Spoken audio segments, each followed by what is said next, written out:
Buenos días a todos ustedes y gracias por la gentil y obligante invitación que me han hecho ustedes, que para mí es de mucha importancia y de mucha satisfacción. Y espero que este primer encuentro de investigación geográfica y ambiental se convierta en algo que se mantenga en el tiempo y que cada día se vaya haciendo mucho más complejo y mucho más importante de lo que ya es, porque sin ninguna duda todo comienzo es importante. Bueno, hoy nosotros vamos a trabajar el tema que se llama Turismo, Gentrificación y Resistencia Espacial, el caso del barrio Getsemaní en Cartagena, Colombia. Es una investigación de geografía histórica que busca acercarnos un poco a este proceso complejo que se ha dado y que se sigue dando en Cartagena y que miraremos cómo ese proceso implica una serie de connotaciones que nos van a permitir acercarnos con un poco más de claridad a este proceso. Ya. Nosotros tenemos esa estructura de presentación que ustedes están leyendo allí y que no es necesario repetir. Digamos, arrancaremos con una introducción donde hacemos un bosquejo general del proceso y terminaremos con unas conclusiones preliminares. Conclusiones preliminares porque lógicamente este es un proceso en construcción. Este proceso arrancó en medio de la pandemia y lógicamente la pandemia lo interrumpió y solo lo hemos retomado desde finales del año pasado. Entonces, miremos a ver en qué nos encontramos. Fíjense. ¿Qué ocurre con la ciudad? La ciudad se ha convertido en el escenario, digamos, fundamental del sistema capitalista de producción. Y decimos el escenario fundamental vital si tenemos en cuenta que la mayor parte de las actividades económicas y sociales se desarrollan en las ciudades, pero además si tenemos en cuenta que en este momento, según cifras de la ONU, casi el 55% de la población mundial vive en ciudades. Ahora, lógicamente, como todo espacio geográfico, la ciudad se ha venido estructurando en función de quienes detentan el poder. Los espacios se construyen a partir del poder, sin que ello signifique que no haya espacios de resistencia. Claro que hay espacios de resistencia. Y lógicamente en el sistema capitalista de producción, la ciudad se estructura en función de los intereses, necesidades, problemas, etcétera, que la élite, que los grupos que detentan el poder les interesa, ¿cierto? O sea, la estructuración de los espacios urbanos se hace en función de esos intereses.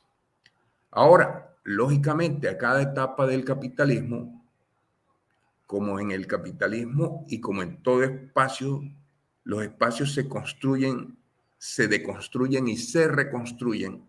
Lógicamente no es lo mismo el espacio de la ciudad por allá del siglo XVIII, principios del XIX, de la ciudad industrial, a la ciudad de la globalización. En cada una de esas etapas se van estructurando los espacios de acuerdo con esos intereses. Ahora, ¿qué ocurre con la globalización? La globalización, estamos en la última etapa de evolución del sistema capitalista de producción y la globalización ha implicado una reestructuración de las ciudades en general dentro del sistema. Y la gentrificación se ha convertido en un mecanismo en esta estructuración. Dicho de otra manera, la gentrificación es parte de los procesos de reconstrucción del espacio capitalista. Y en Colombia igualmente se han dado estos procesos de gentrificación.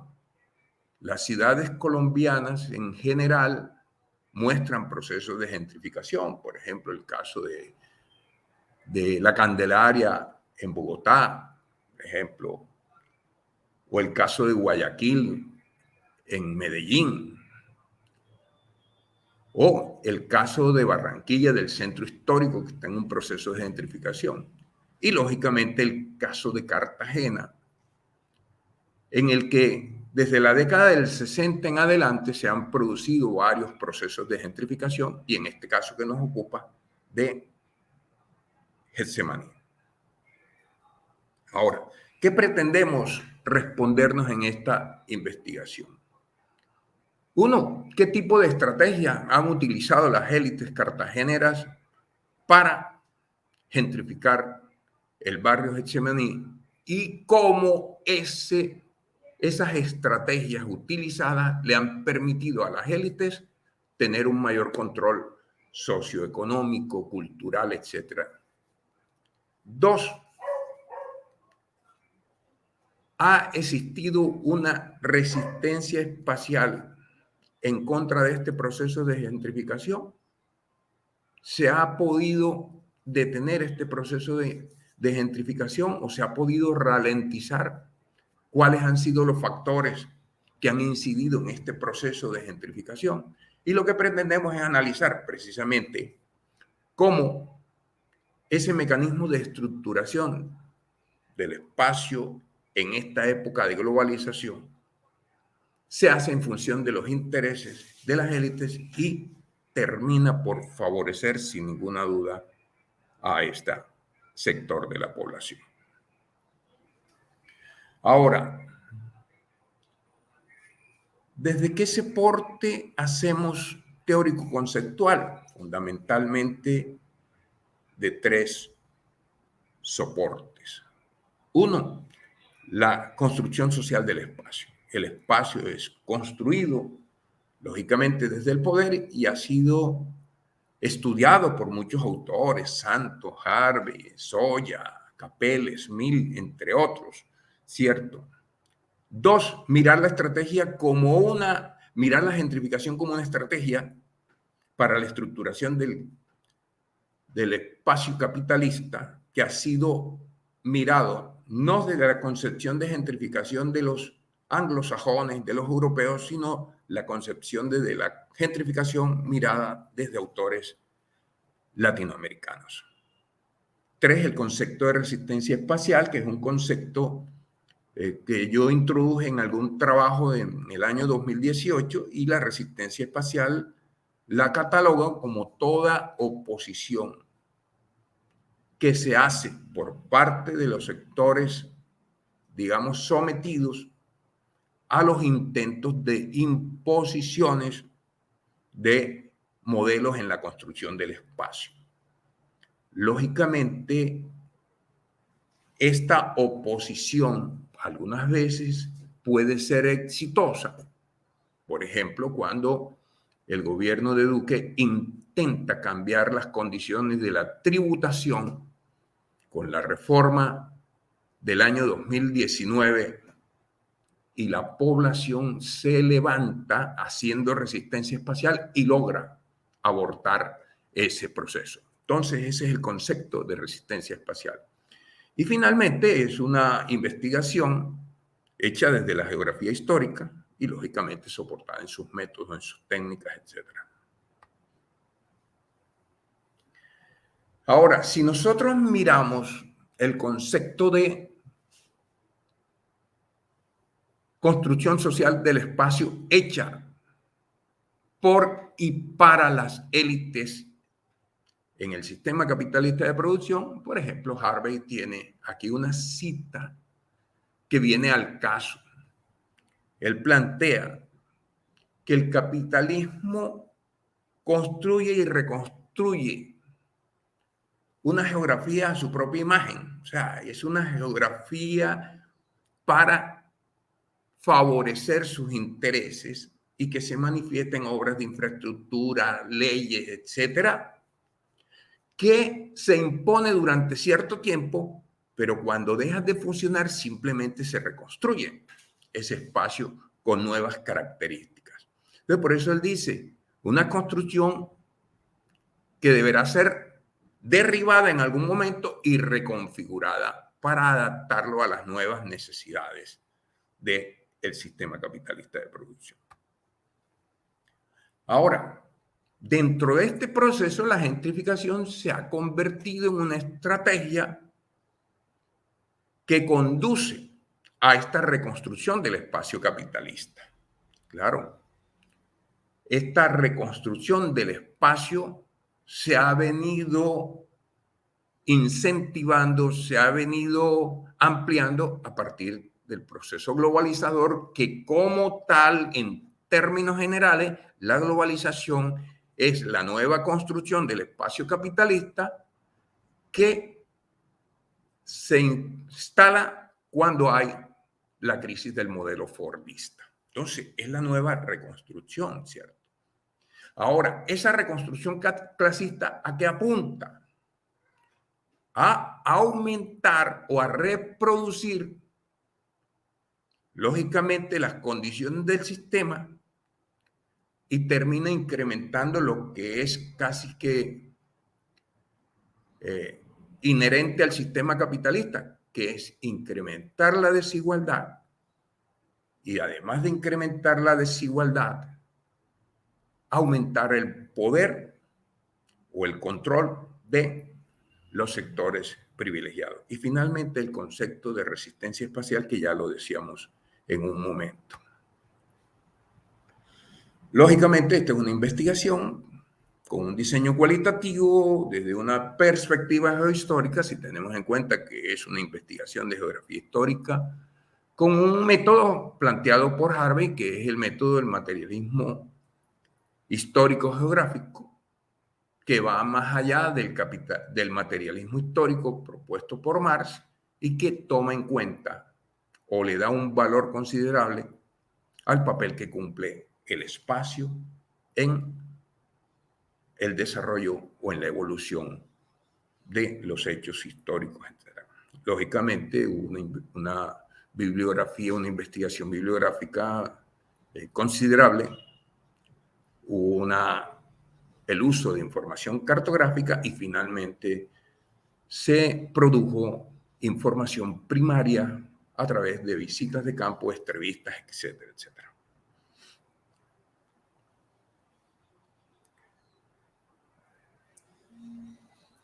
Listo. Miremos un poco el contexto geohistórico de Getsemaní. Nosotros sabemos que Cartagena es fundada en 1533. Y aquí al sur de esta imagen vemos la isla de Getsemaní. Esta es una imagen del siglo XVII. Una imagen de Getsemaní. ¿Qué era Getsemaní en ese momento, cuando el momento de la fundación de Cartagena? Se dice que es una isla que no tenía conexión directa con el sector amurallado, que es el sector principal de la ciudad, pero que ya tenía algunos habitantes. Una investigadora cartagenera, Rosita Díaz, dice que para la década del 30-40 de ese siglo XVI ya existía algún tipo de población en la zona. Sin embargo, Getsemaní empieza a estructurarse de manera más notoria en 1555 con la construcción del convento de San Francisco. No obstante, ese convento de San Francisco es destruido parcialmente por una invasión de 1559. Se traslada ese convento a Tolú, donde se instala ya otro convento con el mismo nombre de San Francisco. Pero unos pocos años después, si eso fue la invasión, fue en 1559, ya en los primeros años de la década del 60, comienza la restauración del convento de San Francisco y pudiéramos decir que desde ese momento Getsemaní comienza a tener una vida, digamos, una vida social y económica mucho más profunda, mucho más afianzada. ¿Qué era Getsemaní en ese momento? Getsemaní era lo que se llamaba el arrabal de Cartagena. ¿Qué es el arrabal? El barrio que está en los extramuros de la ciudad, separado. ¿Y por quién estaba poblado? La élite estaba en el norte, en el sector amurallado principal. ¿Quiénes convivían en Getsemaní? En Getsemaní estaban algunos esclavos, algunos comerciantes dedicados a una actividad ilegal que era el contrabando y todos los artesanos que prestaban servicio a la zona principal de la ciudad. O sea, había una especie de aislamiento relativo. Ese aislamiento relativo lleva a que, según dicen la mayor parte de los autores, ese aislamiento relativo llevó a que Getsemaní desde ese momento comenzara a diferenciarse desde el punto de vista cultural del resto de la población. Eso es siglo XVII. En el siglo XVIII Getsemaní sigue consolidándose como tal, pero llega el siglo XIX y con la crisis de Cartagena en general, la crisis posterior al periodo de independencia, llevó a que igualmente Getsemaní sintiera el efecto de esa crisis. Ahora, ¿qué es Getsemaní hoy? ¿Cierto? Allí tenemos como, si mientras en la época anterior Getsemaní estaba aislado y solo hubo una comunicación inicialmente a través de un puente, hoy Getsemaní, que estaba separada del resto del sector amurallado por el canal de San Anastasio, ese canal en la década del 50-60 empezó a ser colmatado de manera natural, pero igualmente por las personas, y allí surgió en la década del 70 especialmente la construcción de esa especie de cuña que se llama La Matuna, que pensaron convertirlo en una especie de Wall Street para Cartagena, y por eso cuando vamos a Getsemaní y vamos al sector amurallado veremos una cuña allí que no responde al tipo de construcción que había en cada uno de estos. Entonces, Getsemaní, en el siglo XX, ¿qué le pasa a Getsemaní en el siglo XX? ¿Cierto? Getsemaní, en el siglo XX, allí vemos un poco la historia de eso. En el siglo XX, Getsemaní empieza una etapa diferente, por así decirlo, que coincidía con la recuperación de Cartagena. Cartagena tiene una crisis en el siglo XIX y esa crisis se debe al hecho de que Barranquilla la supera y Barranquilla la supera debido a los problemas que tenía de comunicación con el interior de Cartagena por los problemas de sedimentación del canal del dique. Pero a finales del siglo XIX, comienzos del XX, se inicia un proceso de recuperación económica y en ese proceso de recuperación económica coincidió con el primer centenario de la independencia. Y el primer centenario de la independencia marcó, por así decirlo, el comienzo de la importancia del turismo como eje estructurador de Cartagena. Así vemos cómo a finales del siglo XIX, comienzos del XX, se comienzan, con motivo de la independencia, se comienzan a construir una serie de obras de infraestructura que apuntaban, ¿cierto?, de alguna manera a la incorporación de Cartagena a los circuitos turísticos. Y uno de los centros va a ser Getsemaní. Por ejemplo, en 1904 se crea el mercado de Getsemaní, se construye el Parque Centenario en 1911, el Club Cartagena, etcétera, el Camellón de los Mártires, etcétera. Todo eso empieza a incidir en la estructuración a partir del turismo. Pero además del turismo, el espacio de Cartagena se estructura por la actividad portuaria, la industria petroquímica y el turismo, lógicamente. Entonces, inversiones nacionales y extranjeras, la regulación para impulsar el turismo conduce a que el turismo se convierta en un eje estructurante del espacio de Cartagena, especialmente después de la década del 30. ¿Sí?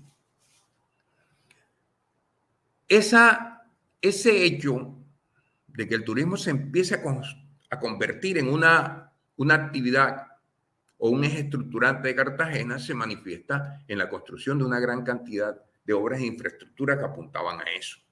El Parque Centenario, la Avenida Pedro Heredia, la Avenida Santander, el Centro de Convenciones, etcétera, demuestra eso.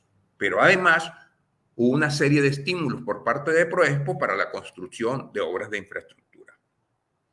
Ahora, ello se convirtió en un primer factor de la gentrificación. ¿Por qué? Porque aquellos lugares que podían presentar un potencial turístico empezaron a ser desplazados, los habitantes que estaban allí. Por ejemplo, las invasiones que había alrededor del sector amurallado, que son erradicadas en la década del 20-30. Chambacú, que es erradicado en la década del 70, ¿cierto? La Boquilla, que empieza a ser erradicado casi que a finales del siglo XX, comienzos del siglo XXI, y Getsemaní, que empieza su proceso de gentrificación por allá por la década del 70. ¿Ya? Lógicamente, ¿por qué Getsemaní se convierte en un escenario propicio para la gentrificación? Porque Getsemaní era un lugar que tenía una serie de atractivos desde el punto de vista de la estructura colonial, pero además Getsemaní era una especie de isla desde el punto de vista de la cultura, etc. Eso generó el estímulo para que inversionistas nacionales y extranjeros empezaran a fijarse en Getsemaní y comenzara un proceso de gentrificación. Vamos a ir un poquito más rápido, etc. Ahora, se quiere gentrificar, ¿cierto? Y para gentrificar, lógicamente se requiere de una serie de estrategias que permitan justificar este proceso de gentrificación, pero además no justificar, apuntalar las inversiones. Entonces, una de las cosas que se hace es la estigmatización del barrio y la desestructuración del mismo. Estigmatización, empezar a decir que el barrio de Getsemaní era un antro, que había solo prostitutas, que la inseguridad, que la venta de drogas, etc. Y en medio de esa estigmatización se empiezan a desestructurar nodos que son fundamentales. Y uno de esos nodos fundamentales es el mercado de Getsemaní. El mercado de Getsemaní empieza a ser estigmatizado. Y en el año 1978 se produce el traslado del mercado de Getsemaní a Basurto. El traslado del mercado de Getsemaní significó un golpe considerable para el barrio. ¿Por qué? Porque el mercado de Getsemaní cobijaba más o menos unos 2.000 vendedores, de los cuales en su inmensa mayoría residían en Getsemaní. Mejor dicho, el núcleo económico fundamental es eso. Entonces, primero. Dos, la construcción de obras de infraestructura. Fíjense, se acaba el mercado de Getsemaní, se destruye el mercado de Getsemaní e inmediatamente comienza en ese mismo sitio la construcción del centro de convenciones. Tres, modificación de la legislación vigente con respecto al barrio. Se crean una serie de acuerdos municipales que estimulan la inversión privada. Se retiran algunos servicios básicos, me decía Jesús Taborda, uno de los líderes que se cerraron colegios y centros de salud con el argumento que esos colegios, la gente que llegaba ahí a estudiar, no era del barrio. Se apoya la inversión capitalista a través de los estímulos a la inversión, pero además se golpea a la población cuando se cambia el uso del suelo y lógicamente suben los servicios públicos, suben los impuestos, etc.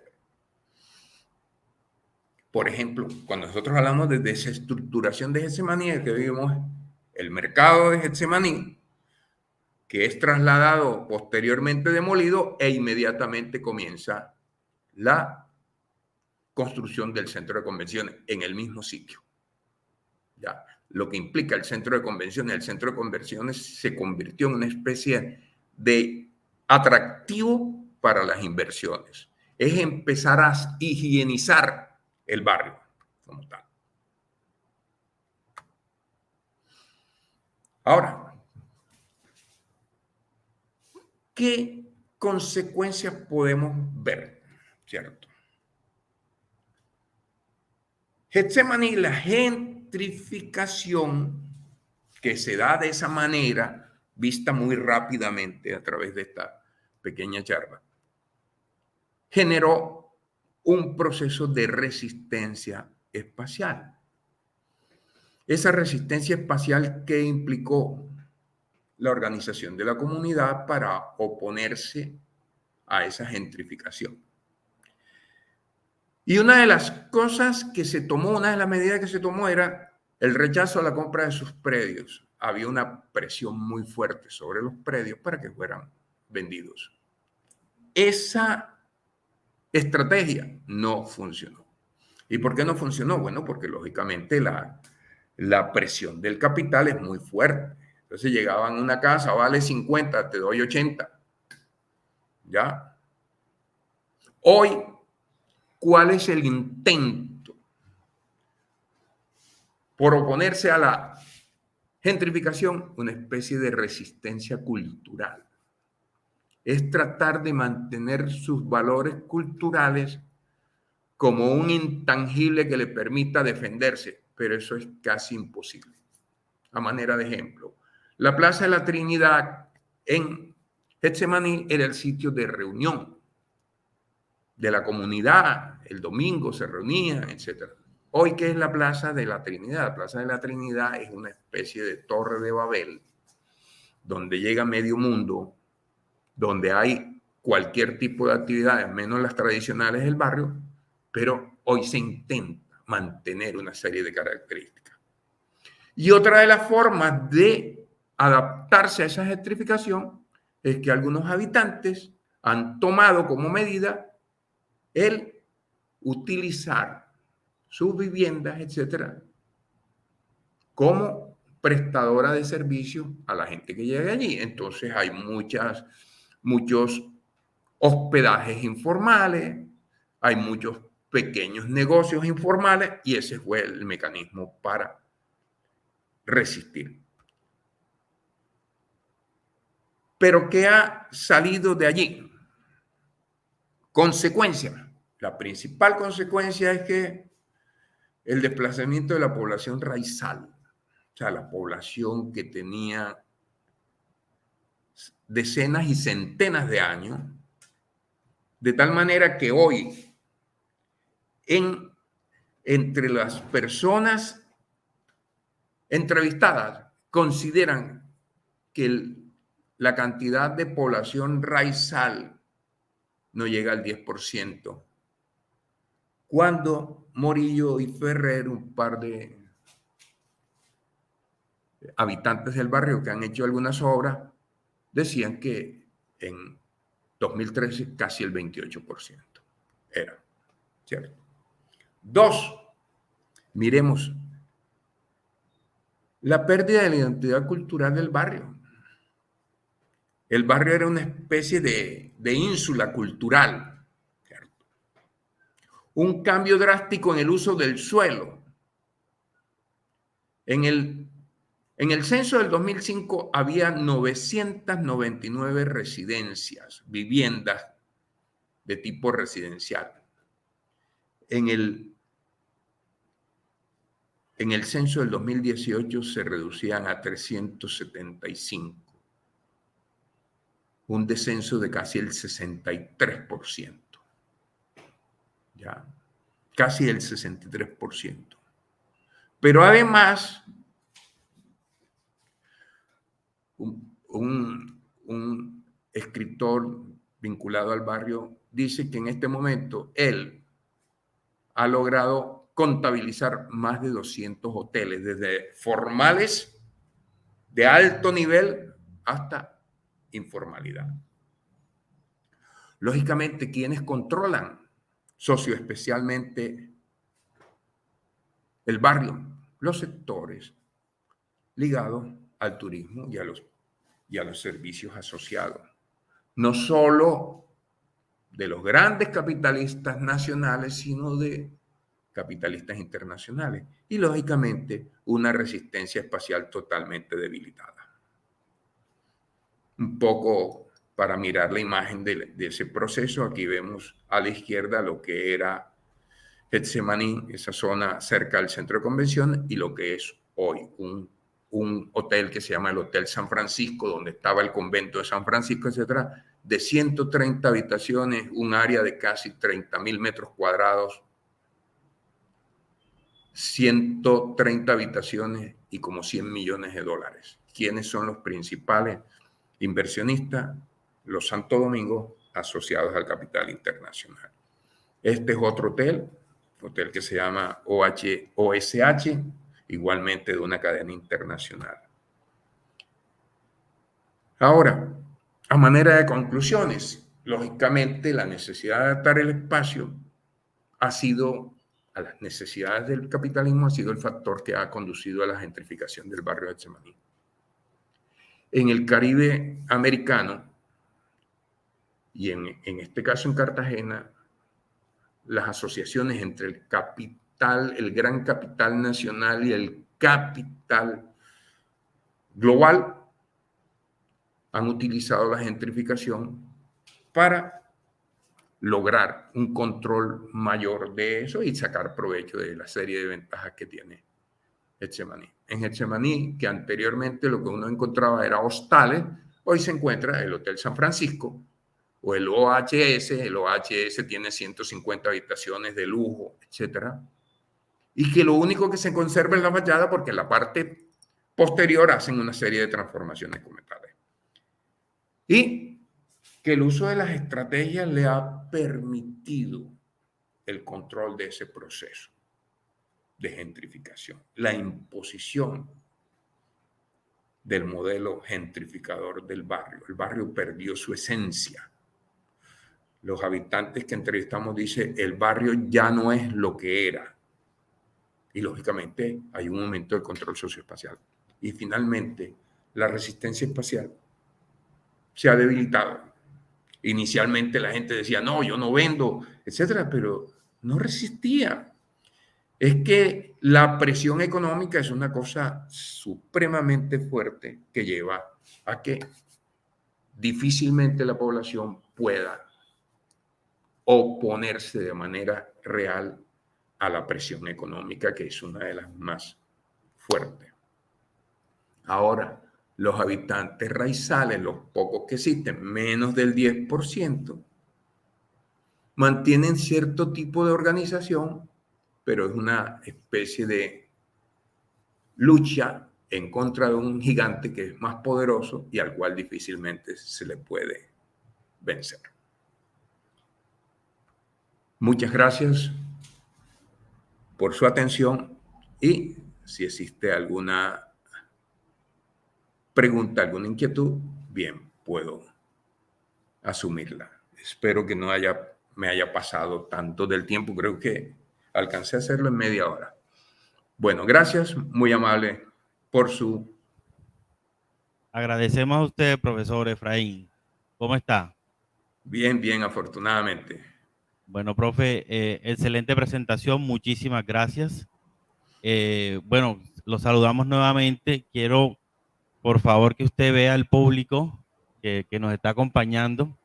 Tenemos pues a nuestros estudiantes del programa de geografía de la Universidad de Córdoba, los docentes, personal externo que nos está acompañando el día de hoy. Pues ese ha sido su público acá de manera presencial y tenemos pues también nuestra transmisión en vivo. Digamos que una presentación, profe, maravillosa, muy bien estructurada. Y agradecemos enormemente su participación en este evento. Y abrimos entonces la dinámica pues que hemos estado manejando y es un espacio de preguntas, ¿cierto? Para que pues el público presente pueda manifestar sus inquietudes y hacer los comentarios pues que consideren pertinentes. Entonces, el micrófono está disponible para los que quieran participar.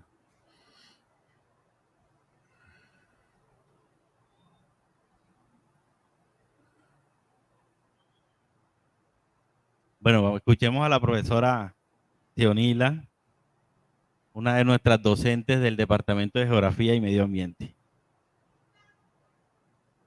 Profesor Llanos, buenos días. Gusto de Buenos días. saludarlo. Y pues muy contenta de esta presentación.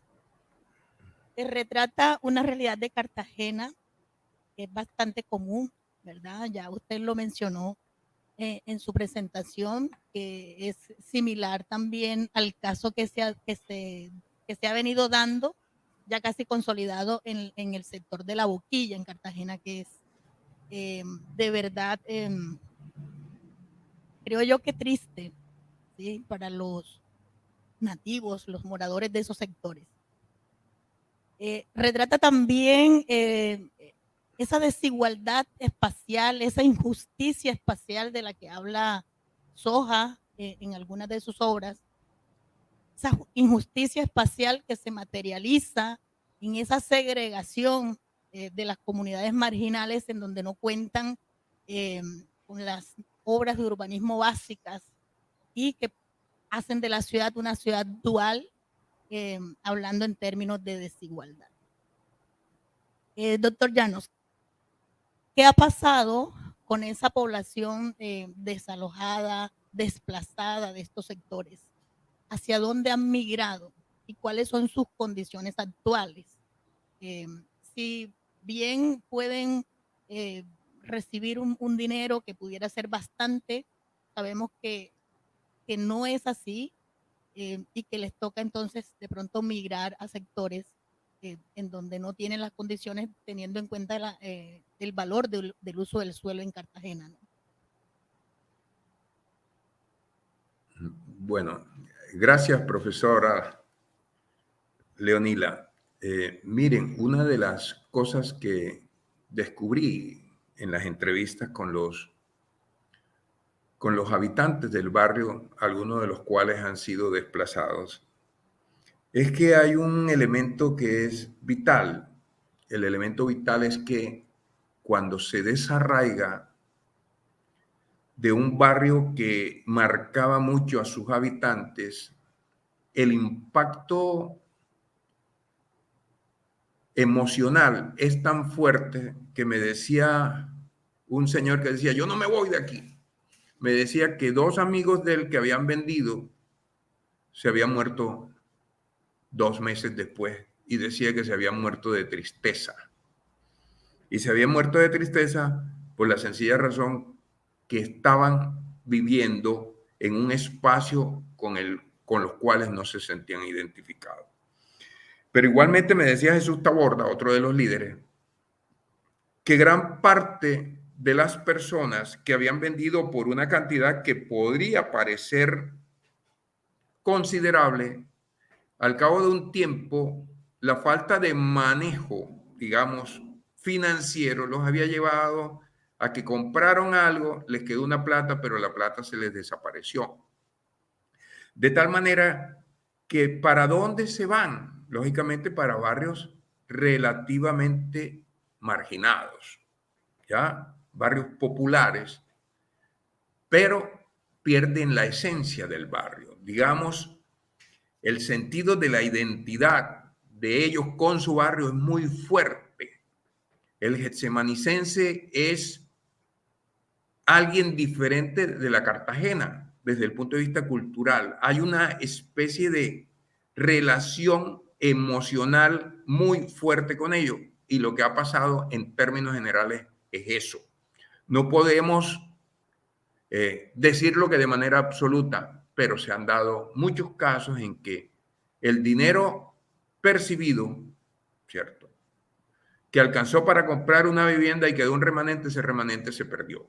Porque incluso, me decía Jesús, es que gran parte de ellos vivían en el barrio y vivían del barrio.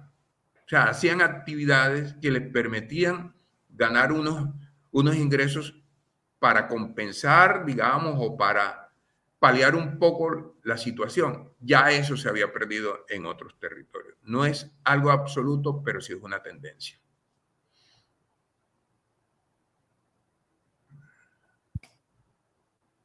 Ok, muchas gracias por la respuesta, profesor Efraín. Nuevamente, ¿hay alguna consulta, comentario? Escuchamos entonces a profesor Arnulfo, jefe del programa del Departamento de Geografía. Gracias. Nuevamente le saludo, profesor Efraín. Me sumo también a la profesora Teonila y al profesor Manuel en expresarle nuestras felicitaciones por esa excelente presentación. A mí me surge una duda, bueno, con ese 10% de la población raizal que todavía se resiste a salir del lugar, de toda esta presión que ha generado el proceso de gentrificación que ahora se ha ¿qué perspectiva tiene esta población? ¿Qué le espera a esta población frente a toda esta presión que ya...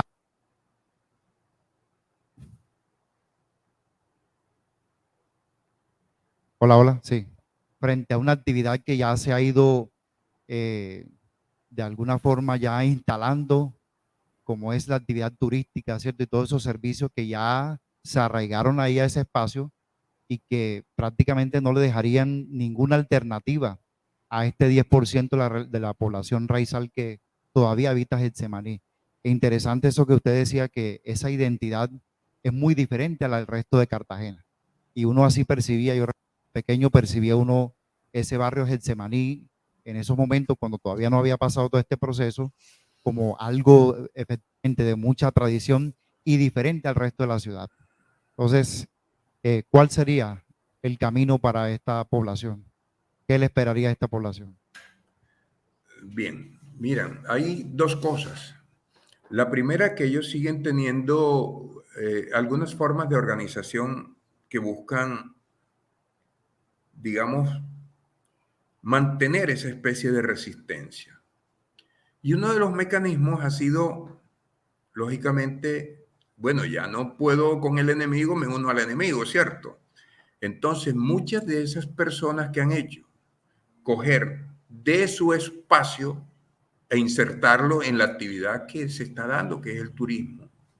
Entonces, si tú miras, si tú vas y que a la calle de las sombrillas, etcétera, la mayor parte de esos negocios allí son pequeños negocios de algunos habitantes raizales que simplemente dijeron, bueno, aprovechemos que hay el turismo como tal. Eso, una de las primeras alternativas que tienen muchos de ellos. La segunda alternativa es que sigue existiendo dentro de unos pocos la resistencia a vender. Pero ¿qué ocurre? ¿Quiénes pueden no vender? La población que tiene algo de recursos. Por ejemplo, hay un señor, ahora se me pasa el nombre, por allá, por la calle Lomba, que el señor me dice, no, yo no vendo. Y no vendo, ¿por qué no vendo? Digo, no, porque esta es mi casa de toda la vida, pero además esta casa permanece desocupada la mayor parte del tiempo, pero yo no la vendo. Y le dije, ¿por qué? No, es que yo vivo y trabajo en Estados Unidos. A mí no me interesan los millones que me ofrezcan por esto, porque el valor sentimental de esta casa es superior a cualquier cifra de dinero. Y yo no estoy empobrecido como la mayor parte de la gente que vendió. Entonces, él puede darse el lujo, entre comillas, de no vender, porque tiene una situación económica que le permite resistir, digamos, esas tentaciones que ofrece. Hay un señor Florencio Ferrer que es muy dinámico en el barrio, que fue quien lideró esto. Él tampoco vende. ¿Y él por qué no vende? Igual, porque tiene una situación económica que le permite no caer en la tentación. Pero la mayor parte de la población de Getsemaní era una población empobrecida, ¿ya? Cuyos niveles de ingresos apenas le permitían sobrevivir, por decirlo así. Ellos cayeron. Ellos, digamos, sucumbieron a esto. Entonces, todavía existen algunos que pueden no caer en la tentación porque sus condiciones económicas se lo permiten. Otros que se han integrado a los círculos de servicios informales que le permiten vivir. Y esos dos grupos han tratado de mantener una especie de resistencia cultural que yo en perspectiva lo veo como una pelea perdida. Lógicamente, una de las cosas que identificaba el getsemanicense era un hombre de la terraza de la calle, de la terraza, del diálogo. Hoy tú vas a Getsemaní cualquier noche, cualquier día, y tú lo que ves es una cantidad de turistas y una cantidad de ventas informales, de venta de lo que sea. Lógicamente, el barrio no puede volver atrás. Entonces, es un poco de añoranza por la cultura que está perdiéndose, porque la globalización cambia el espacio en términos absolutos, no solo desde el punto de vista físico, sino desde el punto de vista de las relaciones que se establecen, de los valores culturales, de las creencias, etc. Entonces, eso es lo que yo veo en perspectiva. Algunos van a poder mantenerse allí. Otros van a integrarse a la dinámica del turismo y esos dos grupos van a tratar de mantener unos valores culturales a través de actividades, etcétera, pero creo, desde mi perspectiva, que esta es una pelea contra unos gigantes muy poderosos y que a la larga va a terminar siendo perdida. Incluso todavía ellos mantienen, por ejemplo, el Cabildo de Getsemaní, que es la fiesta que ellos hacen en las fiestas de noviembre, es la fiesta alternativa, digamos, es la fiesta popular. Ellos siguen haciéndola, ¿ya? Y sigue siendo un elemento que cohesiona algo de los valores culturales, pero una sola actividad que todavía identifica no es suficiente para mantener una identidad de manera permanente. Eso es lo que yo estoy pensando en perspectiva de esa situación.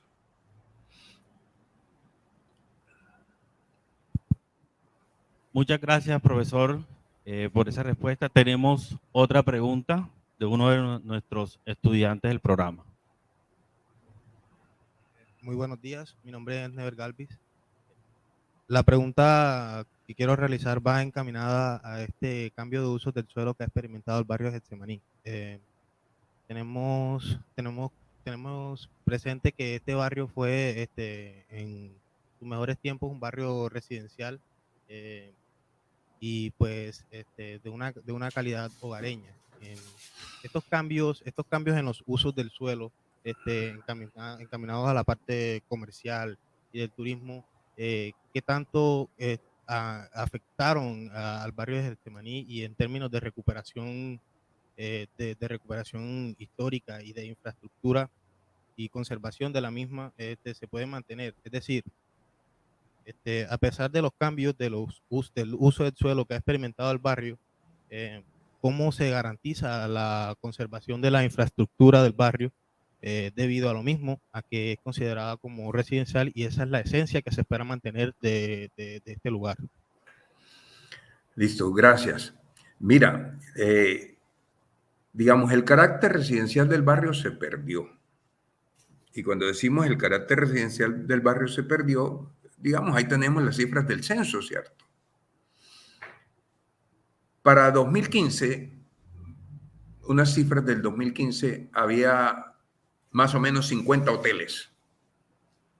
Hoy, Valdelamar, un escritor del barrio, dice que él ha contabilizado más de 200 localidades o locaciones dedicadas a la hotelería. Entonces, el carácter residencial se pierde. Y el carácter residencial se pierde porque la legislación se hizo con ese propósito. ¿Ya?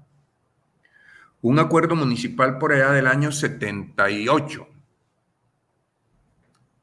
daba estímulos a los inversionistas que hicieran contribuciones, por así decirlo, o hicieran inversiones en el sector turístico y les daba, ¿cierto? Les daba la autorización para construir en esos sectores. Lógicamente, cuando en 1984 se declaró a Cartagena como Patrimonio Cultural de la Humanidad, eso significó un estímulo a la gentrificación, porque cuando Cartagena se convierte en Patrimonio Cultural de la Humanidad, gran cantidad de inversionistas ven en los patrimonios culturales un nicho de negocios con fines turísticos. Entonces, el carácter de zona residencial se perdió. Y se perdió y lo podemos ver, ya le digo, 999 residencias en el año 2005, 375 en el año 2018 y probablemente hoy no lleguen a 375.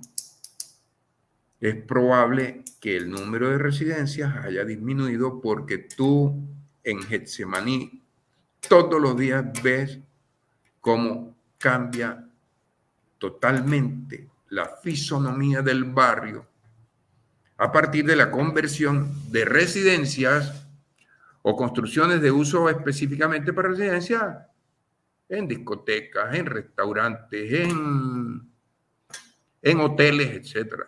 Y muchas veces se hace la trampa a la norma. ¿Cuál es la trampa a la norma? Hombre, la fachada se mantiene, pero dentro hacen lo que tú quieras hacer. Entonces, eso no se va a recuperar. Eso es irreversible. Al contrario, lo que puede pasar es que se acentúe, ¿cierto?, el uso del suelo más en funciones de la actividad turística. Ya hay zonas, hay cerca de, bueno, los que conocen Cartagena, hay cerca de ¿cómo se llama el sitio de Habana? Cerca de La Habana, en esa cuadra que sigue a continuación, en esa cuadra solo quedan 3 residencias. Incluso una de ellas de la familia de Jesús Taborda, que estuvieron luchando hasta último momento para no vender, y entonces aún no han vendido, pero la alquilaron. Y lo que era una residencia ahora es un negocio. ¿Cierto? Entonces quedan 3 residencias en una cuadra. ¿Y qué va a pasar con esa residencia? Que gran parte de ellas terminarán incorporándose. Entonces, eso no se va a recuperar. Eso sí es irreversible. Y los procesos de gentrificación llevan a eso. Incluso la presión de algunos grupos económicos llegan a comprar una casa que puede estar relativamente deteriorada y le meten la plata que quieran y entonces la tienen como una residencia para ir de vacaciones, etc. Entonces ya no tiene el mismo carácter inicial, sino que se transformó. La zona donde está el Hotel San Francisco son 30.000 metros cuadrados. 30.000 metros cuadrados son más o menos 3 cuadras, ¿cierto? Una cuadra es de 100 por 100, 10.000 metros. En esa zona, donde estaban varios teatros, el convento en la zona del convento estaba una corporación universitaria, creo que la Rafael Núñez. La Rafael Núñez tuvo que salir de allí. ¿Y por qué tuvo que salir? Bueno, porque es que los Santo Domingos tienen más plata y tienen más poder que la corporación, una corporación educativa. Y entonces eso fue lo que ocurrió. Dicho de otra manera, eso no tiene reversa, eso es irreversible.